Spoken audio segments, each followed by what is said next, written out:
Welcome to this explainer. Okay, today we are totally throwing out the old, outdated playbook. For the longest time, there was this massive misconception that when a corner kick gets swung into the penalty area, the goalkeeper is just there to react, just kind of waiting on the line, hoping to make a miraculous save. But as the latest data and tactical analysis are showing us, the modern goalkeeper is incredibly proactive. They're literally the general of the penalty box. So today, we're going to explore the fascinating, high-stakes strategies that these keepers use to defend corner kicks. Let's get right into it. Okay, let's dive into this tactical playbook. We're going to move from universal rules into the three main defensive marking systems. So we'll be looking at the pre-kick tactical checklist, organizing the goalposts, defending in man-to-man, commanding a zonal defense, and finally navigating hybrid marking systems. Starting with number 1, the pre-kick tactical checklist, because believe it or not, a successful defense actually starts before the ball is even kicked. The goalie's work begins the exact second the referee points to the corner flag. There are some absolute constants here. It really doesn't matter if a team is playing a strict zonal defense or going completely man-to-man. These three rules are non-negotiable. A goalkeeper absolutely must secure a clear view of the ball's trajectory.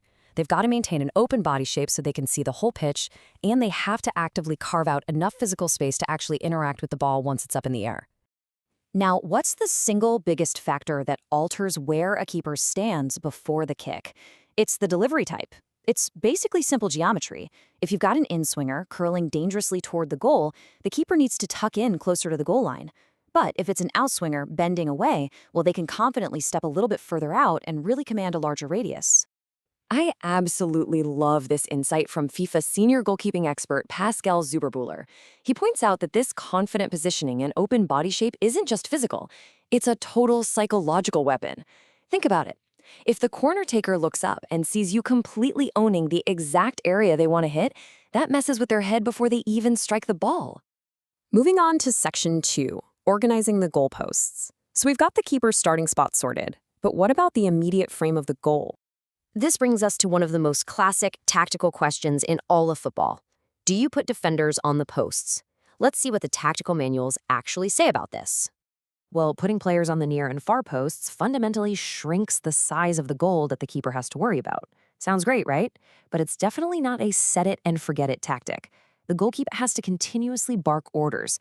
They need to clearly communicate exactly where these players should stand and, even more crucially, exactly when they need to step up and leave the post so they don't accidentally keep attackers onside.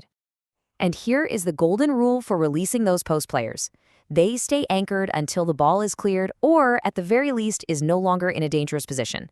And guess who has to confidently yell that command? Yep, the keeper. They are the ones orchestrating the whole defense. All right, section 3, defending in man-to-man.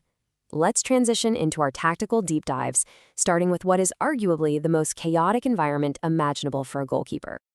Just to make sure we're all on exactly the same page, man-to-man marking is pretty straightforward. Defenders are allocated a specific opponent, and their one job is to stay within touching distance.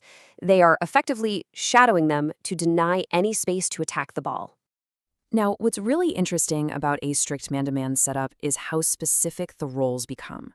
In the center of the chaos, you often have a player whose sole responsibility is just protecting the keeper. They mark anyone trying to crowd the goalie, essentially sweeping out the 6-yard box so the keeper can actually do their job. It gets incredibly physical in this system. Defenders can so easily get blocked off by picks, and there is a massive risk of holding shirts and giving away cheap penalties. For the goalkeeper, surviving this chaos is all about trust. They have to know that every single attacker is accounted for by a teammate. If they know that, they can block out the absolute wrestling match happening in front of them and focus 100% on the flight of the ball. Pascal Zuberbuehler perfectly highlights how a keeper handles this man-to-man chaos, using Panama's U20 goalie as a masterclass example. Just before the kick, the keeper gets completely penned in by attackers. But instead of panicking, he's patient. He waits for the exact right millisecond to make a crucial movement, escaping the traffic to go attack the ball. In this system, timing is literally everything. Section 4, commanding a zonal defense. Let's shift gears to a second major tactical system, one that is becoming increasingly favored by modern coaches because of the structure it provides. Unlike man-to-man, zonal marking gives defenders responsibility for a specific area, a zone of the pitch, rather than a specific person. Basically, if the ball enters your zone, you attack it. Simple as that. In a zonal setup, you can see how heavily shielded the 6-yard box becomes by those overlapping defensive zones. But despite that human wall in front of them, the goalkeeper remains the absolute commander of that central space. They have a completely clear runway to operate. What's super fascinating is how this setup actually changes goalkeeper behavior. To put it into perspective, data from the 2025 FIFA U20 World Cup showed that goalkeeper first contacts in zonal setups went up by 2% compared to the previous tournament. Keepers are clearly feeling empowered by the space that zonal marking provides, so they're coming off their lines way more aggressively. A brilliant example of this in action was Japan's U20 goalkeeper. Because the zonal defenders hold their specific ground, the keeper is gifted a clear view and open space to work in. But again, it requires immense patience. The keeper actually has to execute a delayed jump, letting the ball travel just a fraction longer, so they hit their absolute maximum vertical height right as they punch the danger away. With those zonal defenders maintaining their strict distance, there is absolutely zero margin for error. Finally, Section 5, Navigating Hybrid Marking Systems. Let's look at how teams try to essentially get the best of both worlds with a hybrid approach. Hybrid marking is exactly what it sounds like, a blend. You build a solid zonal structure to protect the most dangerous real estate near the goal, but then you peel off your absolute best individual defenders to go man-to-man against the opponent's biggest aerial threats. When you look at a hybrid setup, it brilliantly illustrates how the visual landscape changes entirely for the goalkeeper.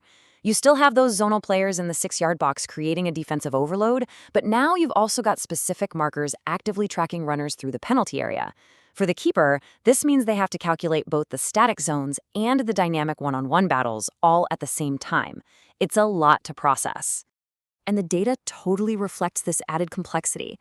Unlike the pure zonal setups where keeper interventions went up, in hybrid systems at the U20 World Cup, goalkeeper first contacts actually dropped by 4%. Because you've got your absolute best defenders specifically tasked with neutralizing the biggest threats, the goalkeeper ends up relying a bit more on those teammates to win that initial header. So think about everything we've just covered. The pre-kick checklist, the post-defender logic, the intricate dances of man-to-man, zonal, and hybrid setups. The sheer amount of information a goalkeeper processes in the 5 seconds before a corner is taken is just staggering. It leaves us with a pretty provocative thought. The next time you watch a corner kick swing into the box, ask yourself, is that goalkeeper just waiting to react? Or are they proactively commanding their box like a true general? Thanks for joining me on this explainer. I guarantee you'll never look at a corner kick the same way again.